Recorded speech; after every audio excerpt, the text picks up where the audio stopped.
Viewers, എല്ലാവർക്കും ദിജോസ് വേൾഡിന്റെ പുതിയൊരു വീഡിയോയിലേക്ക് സ്വാഗതം.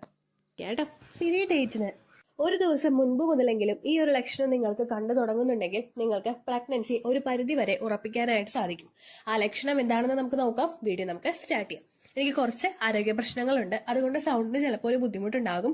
കുറച്ച് ദിവസമായിട്ട് കമന്റ്സിന് റിപ്ലൈ തരാനായിട്ട് എനിക്ക് പറ്റിയില്ല. വീട്ടിൽ ആർക്കും വയ്യാത്തൊരു സിറ്റുവേഷൻ ആണ്. അപ്പോൾ വീഡിയോസ് ഓൾറെഡി ക്രിയേറ്റ് ചെയ്ത് വെച്ചിട്ടുള്ളതാണ് അപ്ലോഡായി പോയിക്കൊണ്ടിരിക്കുന്നത്. എന്തായാലും കമന്റ്സിലൊക്കെ ക്ലിയർ ചെയ്ത് റിപ്ലൈ തരാനായിട്ട് പ്രത്യേകം ശ്രദ്ധിക്കുക കേട്ടോ. ഓക്കെ, അപ്പൊ നമുക്ക് വീഡിയോ സ്റ്റാർട്ട് ചെയ്യാം.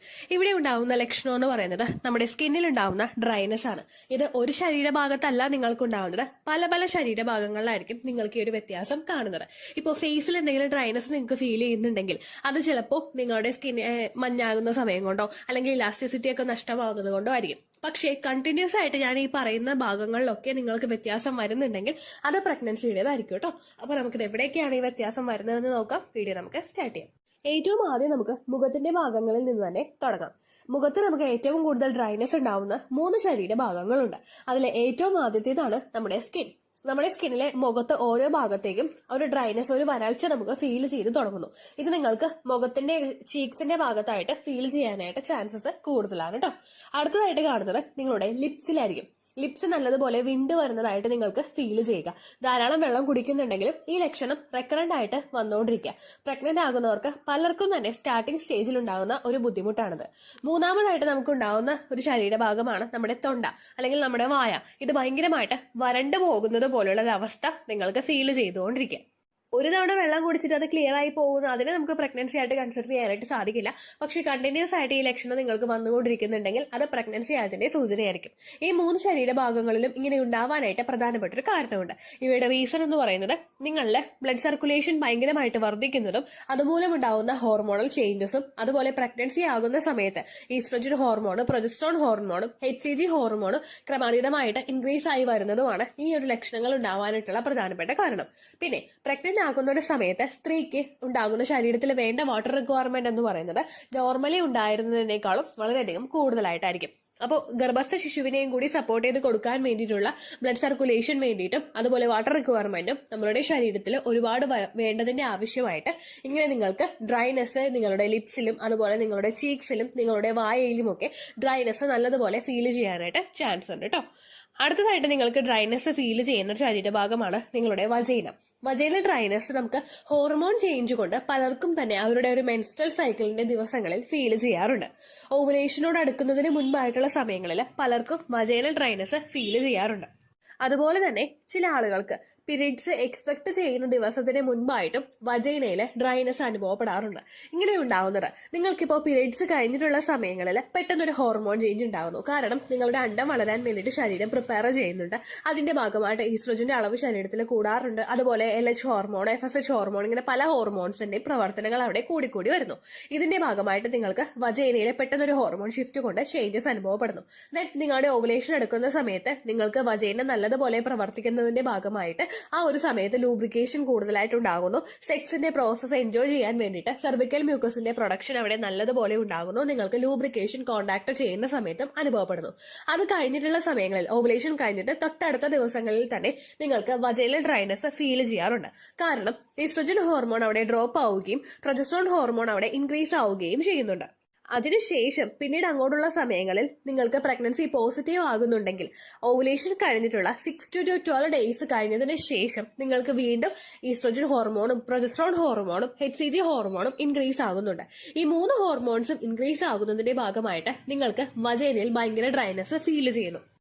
ഈ സമയങ്ങളിൽ ഭയങ്കര തിക്കായിട്ടുള്ള ഡിസ്ചാർജോ അല്ലെങ്കിൽ ഡ്രൈ ആയിട്ടുള്ള ഒരു അവസ്ഥയായിരിക്കും വജൈനയിൽ നിങ്ങൾക്ക് ഫീൽ ചെയ്യുന്നത്. ഈ വജൈന ഡ്രൈനെസ് നിങ്ങൾക്ക് എളുപ്പത്തിൽ മനസ്സിലാക്കാനായിട്ട് സാധിക്കും. ചിലർക്ക് ആ സമയങ്ങളിൽ ചെറുതായിട്ടൊരു ചൊറിച്ചിൽ അനുഭവപ്പെടും. ചില ആളുകൾ ഈ സമയത്ത് ഫിസിക്കൽ കോണ്ടാക്ട് ചെയ്യുകയാണെങ്കിൽ ഒട്ടും തന്നെ ലൂബ്രിക്കേഷൻ ഇല്ലാത്തൊരു അവസ്ഥയും നിങ്ങൾക്ക് വിസിബിൾ ആയിരിക്കും കേട്ടോ. ഇതാണ് വജൈനയിൽ സംഭവിക്കുന്ന മാറ്റം. ബ്ലഡ് സർക്കുലേഷൻ കൂടുതലായിട്ട് വരുന്നതിന്റെ ഭാഗമായിട്ടും നിങ്ങൾക്ക് ഈ ഒരു മാറ്റം അല്ലെങ്കിൽ ഒരു വ്യത്യാസം നിങ്ങൾക്ക് അനുഭവപ്പെടാം. അതുപോലെ തന്നെ ഹോർമോണൽ വ്യത്യാസം കൊണ്ടും വാട്ടർ റിക്വയർമെന്റ് ശരീരത്തിൽ കുറയുമ്പോഴും നിങ്ങൾക്ക് നിങ്ങൾക്ക് ഈ ഒരു മാറ്റം പ്രകടമായിട്ട് കാണാനായിട്ട് സാധിക്കും. അടുത്തതായിട്ട് നിങ്ങൾക്ക് എഫക്ട് ചെയ്യുന്ന 2 ശരീരഭാഗമാണ് നിങ്ങളുടെ വയറിന്റെ അവിടെയുള്ള ചുറ്റുമുള്ള ഭാഗങ്ങളും അതുപോലെ നിങ്ങളുടെ ബ്രസ്റ്റിന്റെ ഭാഗവും. വയറിന്റെ ഭാഗം നിങ്ങൾക്ക് ഡ്രൈനെസ് ഫീൽ ചെയ്യുന്നതും ഈ ബ്ലഡ് സർക്കുലേഷൻ കൂടുന്നത് കൊണ്ടാണ്. അതുപോലെ തന്നെ നിങ്ങളുടെ സ്റ്റൊമക്ക് എക്സ്പാൻഡ് ആവാനായിട്ട് തുടങ്ങുന്നതിനനുസരിച്ചിട്ട് നിങ്ങൾക്ക് സ്ട്രെച്ച് മാർക്സ് ഉണ്ടാവാനായിട്ടും ഈ സമയത്ത് ചാൻസസ് ഉണ്ട്. ചില ആളുകൾക്ക് ബ്രസ്റ്റിന്റെ ഭാഗത്തും ഈ ഒരു വ്യത്യാസം അനുഭവപ്പെടാറുണ്ട്. ബ്രസ്റ്റിന്റെ അവിടെയുള്ള സ്കിന്ന് പീല് ചെയ്തു പോകുന്നത് പോലെ, അതായത് പൊളിഞ്ഞു വരുന്നത് പോലെയുള്ള ഒരു അവസ്ഥയും നിങ്ങൾക്ക് ഈ സമയത്ത് കാണാനായിട്ട് സാധിക്കും കേട്ടോ. ഇതെല്ലാം തന്നെ പ്രഗ്നന്റ് ആകുന്ന സമയത്ത് ഒരു സ്ത്രീക്ക് ഉണ്ടാകുന്ന വ്യത്യാസങ്ങളാണ്. ഇതെല്ലാം നിങ്ങൾക്ക് അടുപ്പിച്ച് കാണുന്നുണ്ടെങ്കിൽ അതിനർത്ഥം നിങ്ങളുടെ പ്രഗ്നൻസി പോസിറ്റീവ് ആയി എന്ന് തന്നെയാണ്. ഈ സമയങ്ങളിൽ ധാരാളം വെള്ളം കുടിക്കാനായിട്ട് നിങ്ങൾ ശ്രദ്ധിക്കുക. എത്രത്തോളം വെള്ളം കുടിക്കുന്നുവോ അത്രത്തോളം ഗർഭസ്ഥ ശിശുവിന്റെ ഗ്രോത്തും ഡെവലപ്മെന്റും അവിടെ നടന്നുകൊണ്ടിരിക്കും. നമ്മൾ വെള്ളം കുടിക്കുമ്പോഴും അതുപോലെ നല്ല രീതിയിൽ നമ്മൾ ആക്റ്റീവ് ആയിട്ടിരിക്കുന്ന സമയത്തും ഓക്സിജൻ റിച്ച് ആയിട്ടുള്ള ബ്ലഡ് സർക്കുലേഷൻ ശരീരത്തിലോട്ട് വർദ്ധിക്കുകയും ഇങ്ങനെ വന്നു കഴിഞ്ഞാൽ എംബ്രിയോ ഡെവലപ്മെന്റിനും അതിന്റെ ട്യൂബ് ഡെവലപ്മെന്റിനും ശരീരത്തിലെ ഓരോ അവയവങ്ങളുടെ ഡെവലപ്മെന്റും കൃത്യമായിട്ട് നടക്കുന്നതിന് വേണ്ടിയിട്ട് അത് സഹായിക്കും കേട്ടോ. അത്തരം കാര്യങ്ങൾ നിങ്ങൾ ശ്രദ്ധിക്കുക. പിന്നെ ഇങ്ങനെയുള്ള ഭാഗത്ത് കൂടുതൽ ഡ്രൈനെസ് ഫീൽ ചെയ്യുകയാണെങ്കിൽ കോക്കനട്ട് ഓയിലോ അല്ലെങ്കിൽ നല്ല മോയിസ്ചറൈസറോ നിങ്ങൾ അപ്ലൈ ചെയ്യാനായിട്ട് ശ്രദ്ധിക്കുക കേട്ടോ. പിന്നെ നിങ്ങളുടെ വായ അല്ലെങ്കിൽ തൊണ്ട കൂടുതലായിട്ട് ഡ്രൈനെസ് ഫീൽ ചെയ്യുകയാണെങ്കിൽ ആസിഡിറ്റി അടങ്ങിയിട്ടുള്ള ഭക്ഷണങ്ങൾ കഴിക്കുന്നത് നിങ്ങൾ കുറയ്ക്കുക. നമ്മൾ കഴിക്കുന്ന സമയത്ത് കൂടുതൽ ഗ്യാസ് ഫോം ചെയ്യുകയാണെങ്കിൽ ഡ്രൈനെസ് കൂടാനായിട്ട് ചാൻസസ് ഉണ്ട്.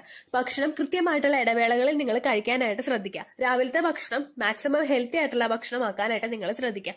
പല ആളുകളുണ്ട് ബ്രെഡ് ജാമും കഴിക്കുന്നവരുണ്ട്, അല്ലെങ്കിൽ ബ്രെഡ് ന്യൂട്ടലെ കഴിക്കുന്നവരുണ്ട്, അല്ലെങ്കിൽ വേറെ ഒന്നും കഴിക്കാതെ ഉച്ചയ്ക്കത്തേക്ക് രാവിലത്തേക്ക് കൂടി ചേർത്ത് കഴിക്കുന്നവരുണ്ട്. അങ്ങനെയൊന്നും നിങ്ങൾ ചെയ്യാതിരിക്കുക. രാവിലത്തെ ആ ഒരു ബ്രേക്ക്ഫാസ്റ്റ് എന്ന് പറയുന്നത് എപ്പോഴും ഹെൽത്തി ആയിരിക്കണം. നമ്മളിപ്പോ ധാന്യങ്ങളോ അല്ലെങ്കിൽ പയറുവർഗ്ഗങ്ങളോ ഒക്കെ നിങ്ങൾ ആ ഒരു ബ്രേക്ക്ഫാസ്റ്റിൽ ഉൾപ്പെടുത്തുന്നത് നിങ്ങളുടെ കുഞ്ഞിനും അതുപോലെ തന്നെ നിങ്ങൾക്കും സപ്പോർട്ട് നൽകുന്നതിനും നിങ്ങളുടെ ഓവറോൾ ഗ്രോത്തും ഡെവലപ്മെന്റും സപ്പോർട്ട് ചെയ്യുന്നതിനും ഇത് സഹായിക്കുന്നുണ്ട് കേട്ടോ. അങ്ങനെയുള്ള ഭക്ഷണങ്ങൾ കഴിക്കുന്നതും അതുപോലെ തന്നെ പയറുവർഗ്ഗങ്ങൾ കൂടുതലായിട്ട് കഴിക്കുമ്പോഴേക്കും ചില ആളുകൾക്ക് ഗ്യാസ് ഫോം ചെയ്യാറുണ്ട്. അപ്പൊ കുറച്ചുകൂടി വെളുത്തുള്ളി ആഡ് ചെയ്തിട്ട് നിങ്ങൾ കഴിക്കുന്നതും ആ ഒരു ഗ്യാസ് ഫോം ചെയ്യുന്നതിനെ കുറയ്ക്കാൻ വേണ്ടിയിട്ട് സഹായിക്കും. പ്രഗ്നന്റ് ആകുന്ന പല സമയത്തും പല ആളുകൾക്കും ഗ്യാസിന്റെ ബുദ്ധിമുട്ട് ഉണ്ടാവാനായിട്ട് ചാൻസസ് ഉണ്ട്. അങ്ങനെയുള്ള സമയത്ത് നിങ്ങൾ മീൽസ് സെപ്പറേറ്റ് ചെയ്ത് കഴിക്കുക. അതായത് ഒറ്റയടിക്ക് നിന്ന് കഴിക്കാതെ 3 നേരമായിട്ട് കഴിക്കാതെ അതൊരു 6 നേരമായിട്ട് സ്പ്ലിറ്റ് ചെയ്തിട്ട് നിങ്ങൾ കഴിക്കാനായിട്ട് ശ്രദ്ധിക്കുക. 6 നേരവും ഒരുപാട് ഫുഡ് കഴിക്കാനല്ല കേട്ടോ. 3 നേരത്തെ ഭക്ഷണം ലഘൂകരിച്ച് 6 നേരമാക്കിയിട്ട് നിങ്ങൾ കഴിക്കാനായിട്ട് ശ്രദ്ധിക്കുക. 6 തവണയായിട്ട് നിങ്ങൾ കഴിക്കാനായിട്ട് ശ്രദ്ധിക്കുക കേട്ടോ. അതുപോലെ തന്നെ നിങ്ങൾക്ക് ഉണ്ടാകുന്ന മറ്റൊരു റീസൺ ആണ്, അതായത് നമ്മുടെ മൗത്ത് ഡ്രൈ ആവുന്ന മറ്റൊരു റീസൺ ആണ് നമുക്ക് കൃത്യമായിട്ട് ഉറക്കം കിട്ടാത്തൊരവസ്ഥ. പ്രഗ്നന്റ് ആകുന്ന സമയത്ത് നിങ്ങളിലുള്ള ഹോർമോൺ ചേഞ്ചസ് കൊണ്ടോ നിങ്ങൾക്ക് പകൽ ഉറങ്ങുന്ന സ്വഭാവം ഉണ്ടെങ്കിലോ ചിലപ്പോൾ രാത്രിത്തെ ഉറക്കം കുറയാനായിട്ട് ചാൻസ് ഉണ്ട്. അങ്ങനെ വരുമ്പോഴേക്കും നിങ്ങൾക്ക് ഇത്തരത്തില് ഡ്രൈനെസ് വായിൽ അനുഭവപ്പെടാനായിട്ട് ചാൻസ് ഉണ്ട്. അപ്പോൾ നിങ്ങൾ ഉറക്കവും നല്ലതുപോലെ ക്രമീകരിക്കുന്നത് ആ ഒരു സമയത്തെ അവസ്ഥകൾ ത്രൂ ഔട്ട് സ്മൂത്ത് ആയിട്ട് പോകുന്നതിന് നിങ്ങളെ സഹായിക്കും. അപ്പോൾ ഇത്രയേ ഉള്ളൂ വീഡിയോ. എന്തെങ്കിലും സംശയം ഉണ്ടെങ്കിൽ നിങ്ങൾ കമന്റ്സിൽ ചോദിക്കുക. പണ്ടത്തെ വീഡിയോയ്ക്ക് കമന്റ്സ് ഇടുന്നവർക്ക് റിപ്ലൈ കിട്ടുന്നില്ലെങ്കിലോ നമ്മൾ തമ്മിൽ ഓൾറെഡി ഒരു കോൺവെർസേഷൻ ഉണ്ടായിട്ടും അതിന്റെ കണ്ടിന്യൂഷൻ ആയിട്ട് നിങ്ങൾക്ക് റിപ്ലൈ കിട്ടിയിട്ടില്ലെങ്കിലോ ലേറ്റസ്റ്റ് ആയിട്ട് ഞാൻ ഏത് വീഡിയോ ആണ് അപ്ലോഡ് ചെയ്യുന്നത് അതിന് താഴെ കമന്റ് ഒന്ന് കോപ്പി പേസ്റ്റ് ചെയ്യാനായിട്ട് ശ്രദ്ധിക്കുക കേട്ടോ. അതുപോലെ ഓവുലേഷൻ ഡേറ്റ് കാൽക്കുലേറ്റ് ചെയ്ത് തരാനായിട്ട് റിക്വസ്റ്റ് ചെയ്യുന്നവർ എത്രയാണോ നിങ്ങളുടെ കൃത്യം സൈക്കിൾ ലെങ്ത് അത് മെൻഷൻ ചെയ്യാനായിട്ട് ശ്രദ്ധിക്കുക.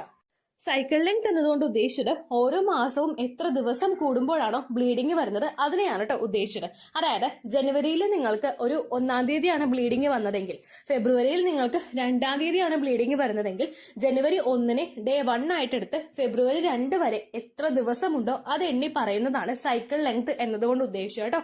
ബ്ലീഡിങ് നടന്ന ദിവസം നിങ്ങൾ എടുത്താൽ മതിയാകും. സ്പോട്ടിങ് നടന്ന ദിവസം, അതായത് ചെറുതായിട്ടുള്ള ബ്രൗൺ ഡിസ്ചാർജോ ബ്രൗൺ കളറുള്ള സ്പോട്ടിങ്ങോ വന്ന ദിവസം നിങ്ങൾ എടുക്കുക ആവശ്യം ഇല്ല കേട്ടോ. അപ്പോൾ ഇതുപോലെ തന്നെ നിങ്ങൾ ശ്രദ്ധിക്കുക. സൈക്കിൾ ലെങ്ത് ചോദിക്കുന്ന സമയത്ത് എന്നാണോ ഡേറ്റ് അത് നിങ്ങൾ മെൻഷൻ ചെയ്യാതിരിക്കുക. അതായത് ചില ആളുകൾ ജനുവരി 16 ഫെബ്രുവരി 14 അങ്ങനെ പറയും. അങ്ങനെ പറഞ്ഞുകൊണ്ട് കാര്യമില്ല കേട്ടോ. അപ്പോൾ ഇത്രയേ ഉള്ളൂ വീഡിയോ.